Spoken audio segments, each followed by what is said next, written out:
thanks to everybody for joining us here on a lovely Wednesday. I'm glad the weather's cooperating. And for me, this panel is really exciting because I'm living this on a day-to-day basis. We actually just launched our first tokenized offering in Europe 3 weeks ago, where we're tokenizing 200 US listed equities and ETFs for our European client base. But I'm really excited because all of my panelists here are entrenched in the tokenization space, and I want to hear kind of what they have learned along the way and some insights they're going to share with us as we move from a pilot phase to a production phase. Beside me, I have Amy Oldenburg.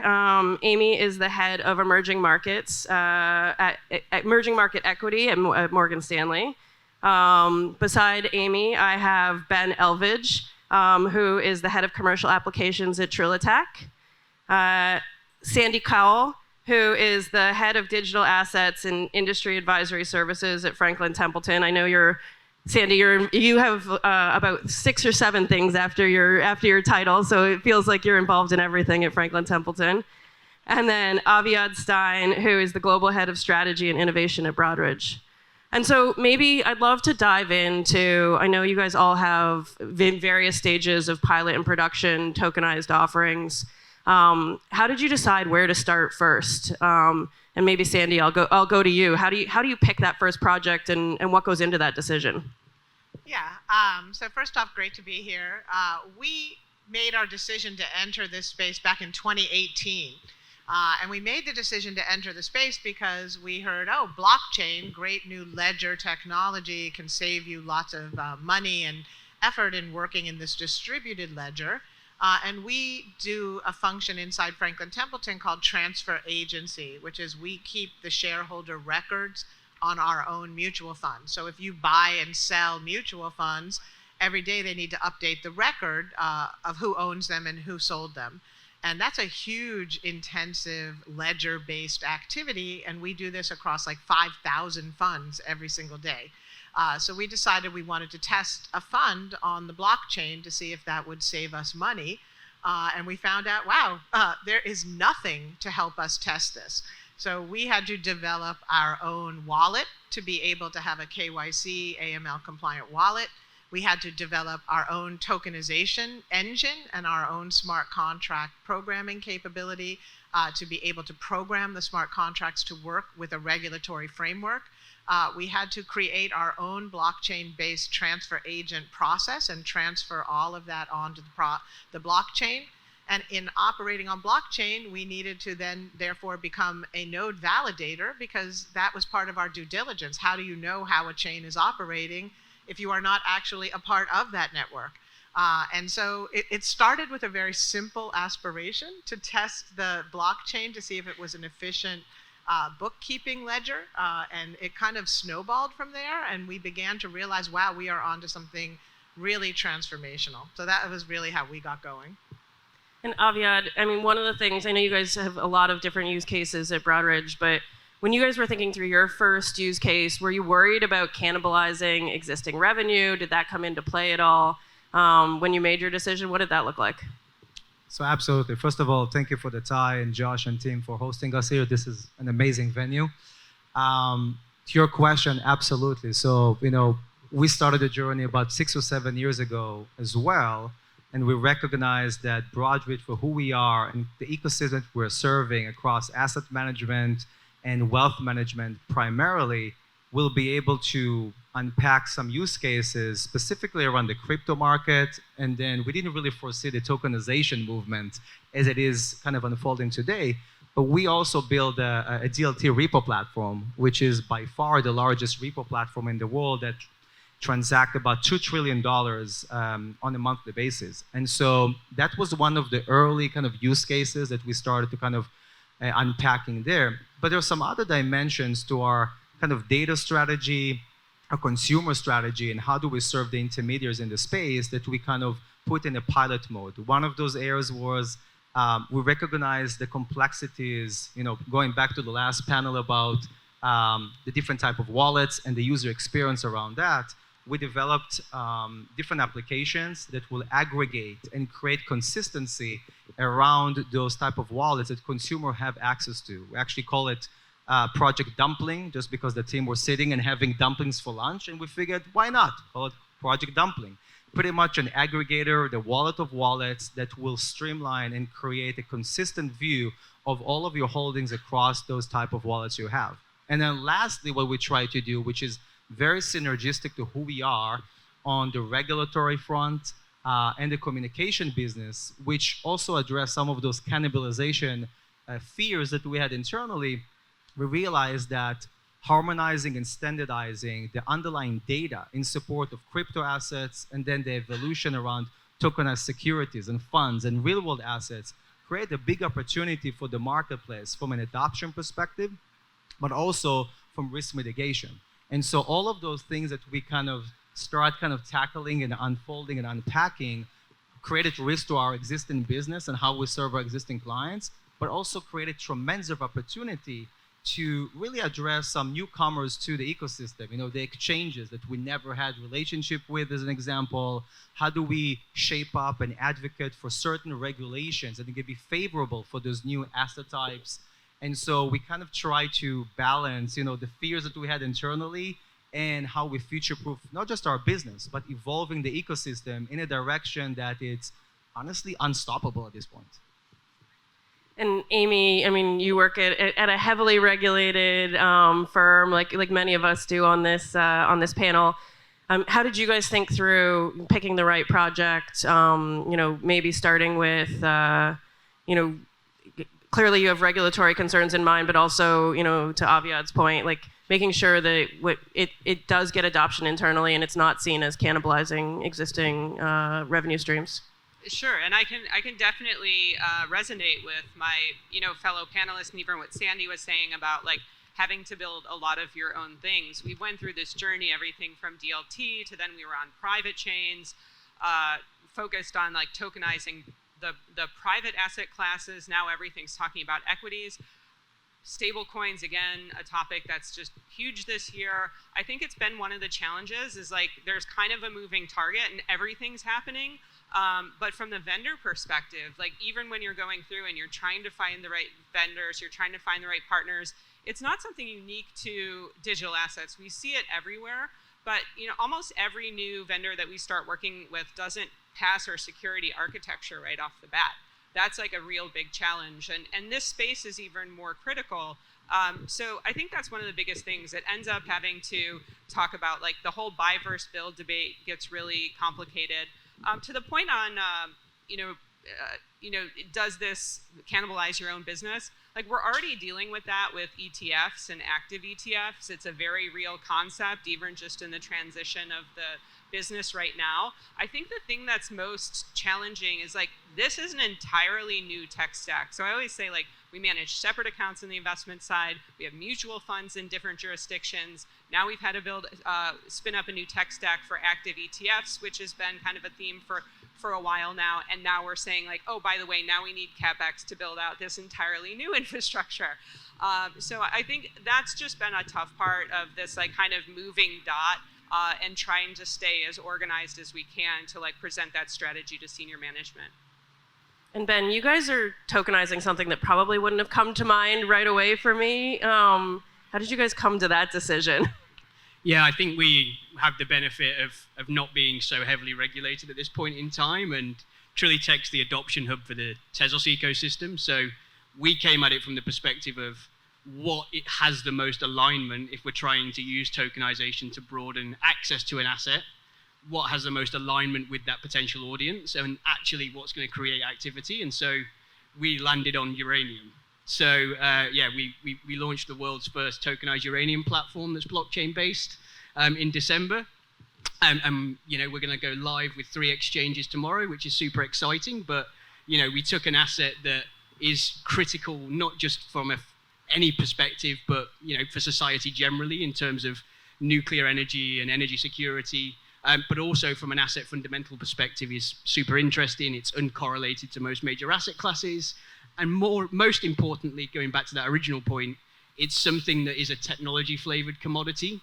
With the greatest respect tokenized money market funds are interesting for most here from a collateral perspective and an institutional perspective. If what we're trying to do is broaden market access, taking something like uranium, where there is a lot of technology focus, and most people have heard of uranium, whether that's positive or negative, they've heard of it. And so actually moving that to be something that's accessible and taking the barriers from $7 million to $4.5 is something that we found really interesting to do, and actually goes back to some of those core tenets of blockchain technology and the benefits it can bring to a market and moving a market forward. So that's how we approached it. We didn't have any concerns over cannibalization, so that was also easier to get through and get supported.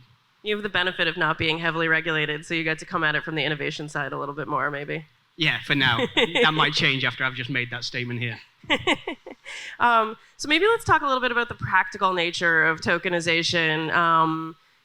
Clearly we're still reliant on traditional financial rails, whether that be banking, clearing, and settlement. Do you think we're stuck with relying on those rails and slow mint and burn cycles? Do you think that we can innovate away from them, or kind of where are you guys seeing that line being drawn in your process? Yeah, I'll start on this one. First off, I'm a little alarmed that the most unregulated thing up here is uranium. So, And I wonder who your buyers are. but all kidding aside, look, I think that we are going to see a massive relocation of the industry infrastructure, right? And it's going to happen so much faster than people anticipate. We like to say at Franklin Templeton, we're going to see more progress in the next 5 years than we've seen in the last 50. And that's simply because it is a superior set of rails, right? It offers you the ability to move away from this session-based 9 to 4, Monday through Friday activity to global 24/7, right? It allows you to move away from even an enhanced T+1 settlement cycle to atomic settlement, where assets and securities and assets and payments are exchanged instantaneously. It allows us to get rid of intermediaries that are toll takers and gatekeepers that add cost and fees. And it's going to allow us to reduce the amounts of collateral that we have to post to operate the system. Those are all compelling reasons, but the most compelling is going to be that the money is moving out of the traditional rails, right? The money that's coming out in stablecoins is very rarely going back into the banks when it comes off chain. People are leaving money in these wallets. It's becoming a parallel economy, and we're going to see our entire set of financial services migrate onto this parallel set. In a sense, it's like what we saw with ETFs. To go back to the point you were making, is that once it starts happening, it doesn't stop happening, and it keeps spreading. And we've kind of passed that point of no return. So I think we are at the beginning of the migration, and I think that because these technologies are open source and easy to get to, it's going to happen a lot faster than anyone in the industry anticipates. Yeah, I agree with Sandy's vision. I think, and one thing Ben and I were talking about before the panel was one of the biggest obstacles is actually not the technology. It's human resources, it's policies, risk management policies. All of that has to be significantly rehabbed and rebuilt. My team works 6 days a week. I have a team that's based in Riyadh, so our business days are Sunday through Thursday. And I'm used to working 24/7 now, so we're pretty close to 24/7.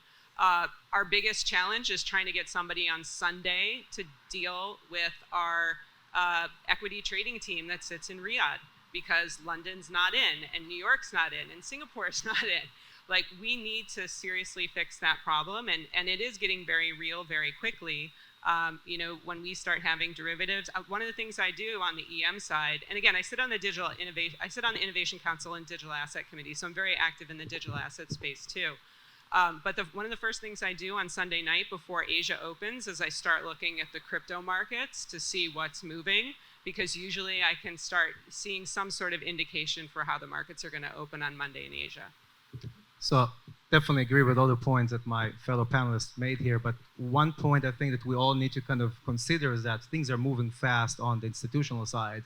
When you start thinking about the retail side of the business, the number one, I think, obstacle is the literacy gap, right? People don't really understand what tokenization is as a concept, right? They don't really understand how you actually take an existing asset and what is the mechanism by which you can tokenize it, and what are some of the advances and the advantages, right, that you can have with tokenized, whether it's securities or funds, right, or any other instruments.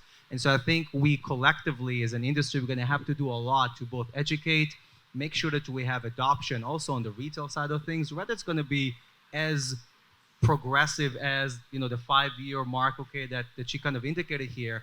The literacy gap, the data associated with that, the type of services, the type of solutions that it can unlock are still unclear for the average investor.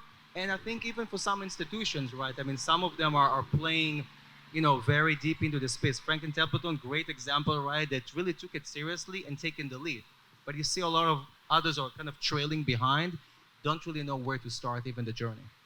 And so where would you start on the retail journey, maybe to put you on the spot a little bit? Like what's the right asset class or thing to tokenize for retail clients, in your opinion? I don't think it's about tokenization. I think holistically, when we talk about kind of the education component of it or the lack of understanding, it goes with the data, right? What kind of data is in support of those type of assets? And it goes back to the crypto market, right? If you're going to ask the average investor right now on the street if they know anything about the Bitcoin or the use cases or what the risk associated with the tokenomics, they would not know what to say, right? And because of that, you have a very lagging adoption in that space, and I think that's actually trailing back to the tokenization ecosystem as well. So I think fundamentally, we have to start educating, and through our existing rails that we are educating investors. It could be through wealth managers and asset managers, right, who need, okay, to actually be in the forefront of explaining what are those different classes or different assets that are available right now, and what can you do with them. I kind of have a little bit of a different point of view on this one, and I feel like it's kind of a cheat because you should really be answering this question. But I will do my best to answer for you. I would argue that retail has beaten institutional to this space already. That retail already understands the crypto markets far better than any institutional players understand them at this point.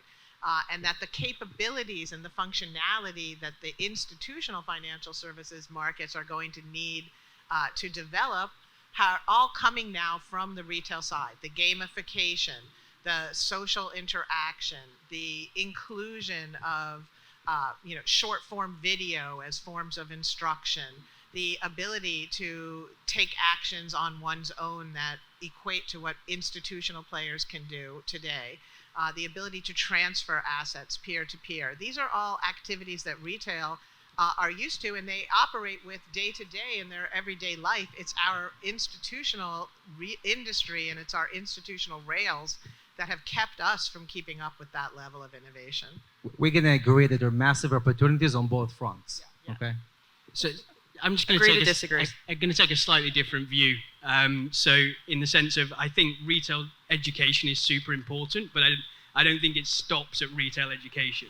Certainly if we look at the market that we're operating in, actually there's a big education point that is less about education and more about narrative, I would argue. And so the things that are going to win out are the things where you can really demonstrate utility. And so to plug uranium again, of course, like it's uncorrelated. It's an asset that's scarcely been able to be accessed by retail.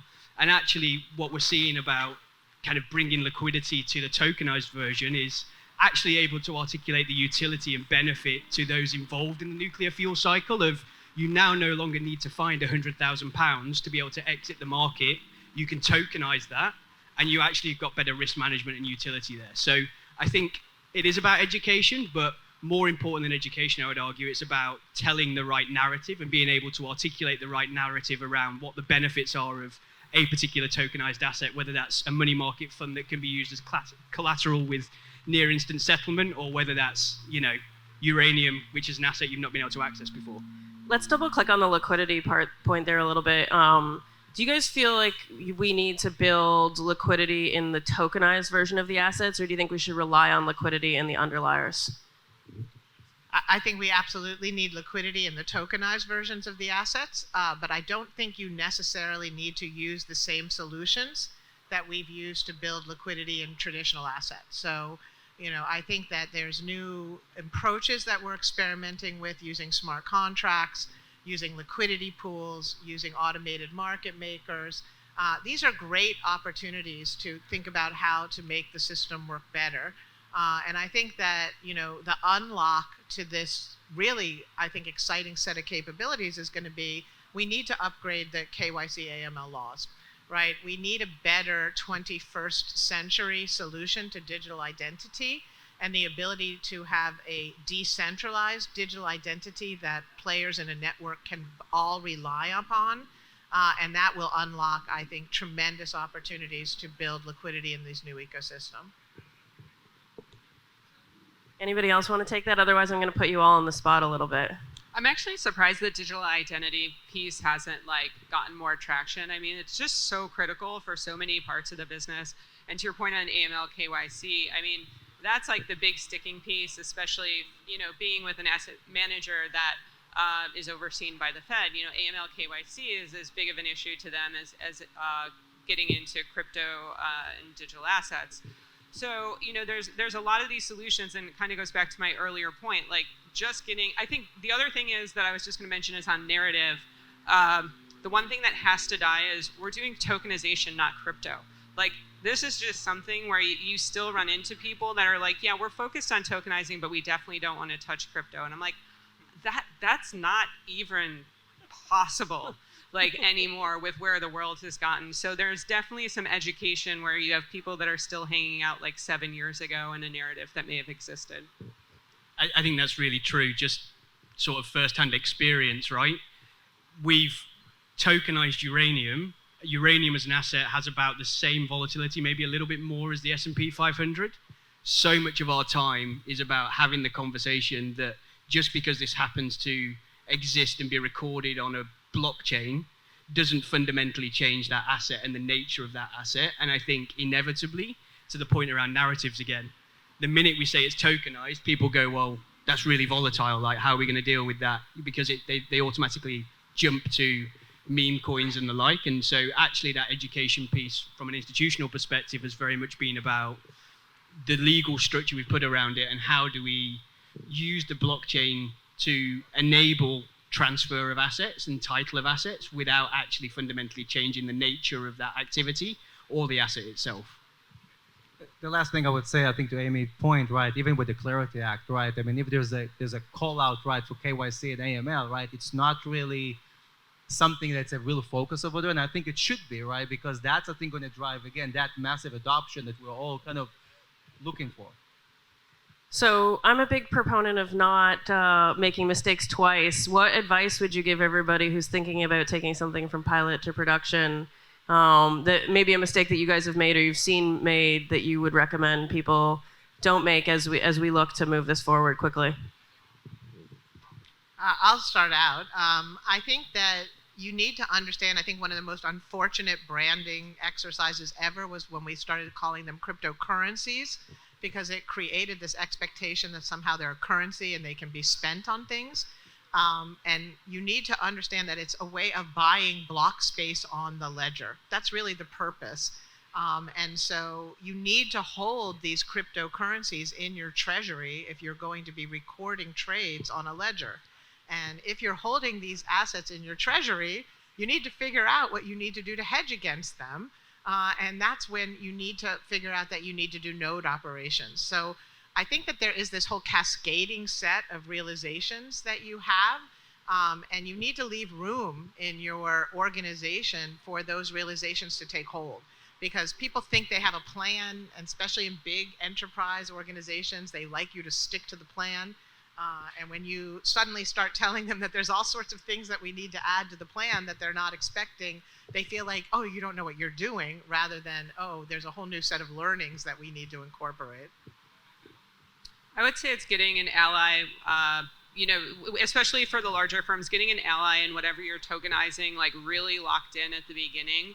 Because I think one of the things we've done with pilots is we set up a pilot, we do the pilot, we get to the end of the pilot, everybody's like, yay, this is successful, the innovation team like execute on it, and then it just doesn't go anywhere. So to your point on like pilot to production, like I think one of the things now with like even tokenized money market funds, working with our liquidity team, they've been doing a lot of work for a number of years, really understanding like how it comes together, and also like very visually, very open to seeing the disruption in their own business. So they're all in. And so you have that advocate within that transitionary place of the business that can help you take that pilot and really execute on it further. I think for us, again, as a large company that serves, almost the entire financial ecosystem, it's all about the disruption component of it. So can we disrupt ourselves before someone else will disrupt us? Right, and I think for that, the whole pilot to production journey is really, really critical. It's about identify areas, that are second nature to how we serve the ecosystem, and then we can evolve and expand, or areas that we might want to play in that currently, whether we don't have the right skill set, or we don't have the right tool set, but we want to invest in. And I think that's part of the journey of kind of unfolding some of those opportunities. Some of it's gonna inherently disrupt the way we operate today, I think, for each and one of us. But it's going to unlock opportunities, and you have to be open to that. Yeah, I think lessons learned for us is figuring out what you need a production mindset from the beginning. So what has to be right even before you pilot, and where you can iterate. And for us, given the nature of the asset, it was very much about finding the right partners, ensuring that we have the right legal frameworks because we aren't regulated at this point in time, and ensuring that we're bulletproof on that stuff.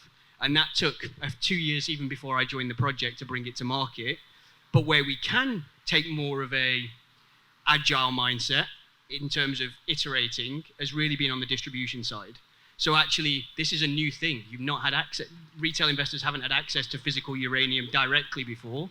So let's try things, let's build a DEX, let's launch a DEX, which we did in December. Now let's look at centralized exchange listings. Let's look at where we can partner with institutions and take those learnings and adapt and move forwards. But I think what we've been able to do is separate between the things that we have to absolutely get right and the things where we can iterate and be a bit more agile about.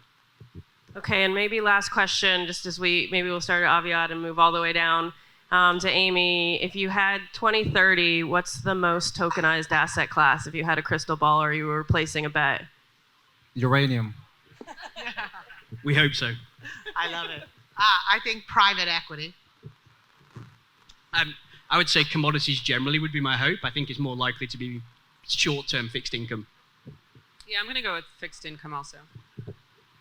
Well, I just want to thank all of my panelists for joining me here this afternoon.